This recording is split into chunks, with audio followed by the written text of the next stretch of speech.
be in here for 30, maybe 60 days, however long those classes are going to be.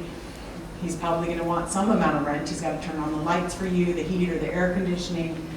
You're going to need somebody to teach the classes. You're going to need someone, if it's going to end in a competition, to judge the classes. You might need to figure out how you're going to get those applications out. How are you going to get the applicants for the classes? So all of that are things that you're going to want to work out in your partnership agreements. Does anybody have any other questions? I think that was the last one. Yes. So we find to be a very big challenge in our downtown are the vacancies, the property owners, like just trying to, we have a great way of communicating with people, but we have a handful of them that, we reach out, they don't communicate. We have some that will all of a sudden because we want input on the businesses that are coming in our downtown, because we have so many the same type of businesses, and we feel they just take the first one that wants to rent from them, and they don't really communicate. So like, how do you deal with those type of investors that they're just, I feel like they just bought a piece of property. A lot of them are just that. Yeah. They're building owners, but they're just investors. They're not in your downtown. They don't live anywhere close. And maybe it's a company and not a person. Yeah. It's difficult. Somebody earlier in one of the earlier sessions said, a lot of times it's helpful to have a commercial realtor on your board, or at least someone that you can work with, because they can help you communicate with the building owners. And I don't know how you're trying to communicate, whether it's email, phone. I think a lot of times I find the phone works better. Yeah. And every hour, pick it up again. Hey, are they available? Hey, are they available? Until you bother somebody enough that maybe they will at least say, can you at least tell me what you want, and I will try to get the answer and get back to you. Sometimes you just have to be a pain in the rear end. Okay.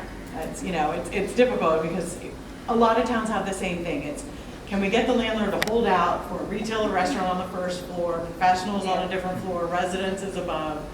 Can we get them to not try to go with a chain? Can we, all of the things that your town probably doesn't have ordinances to influence, unfortunately, because the landlord has the right to, within certain guidelines, to get rent.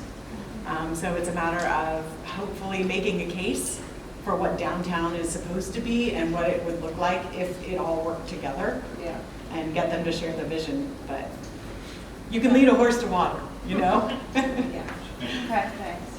I just wanted to make a suggestion. I am a property owner. Okay. And I really push back if someone tries to tell me what to put into my properties, particularly if they're advocating for someone who doesn't have the same kind of strength in their background.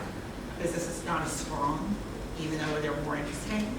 But the way we've worked at it in our main street is to develop relationships with our property owners and to try to provide them with information about what's going on at the government level, what's going on the Main Street level, anything that might be of interest to them that they might not know about because they're not there.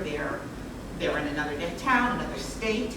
By developing that kind of relationship, being the information providers for them, we know where they are because they want to be told.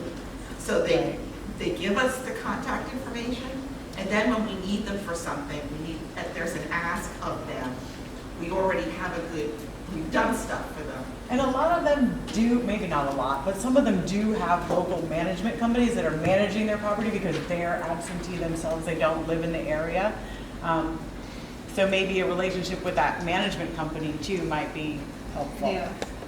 But you're right, and for the ones who are absentee, who aren't sharing your vision because they're not right there in your downtown, money speaks.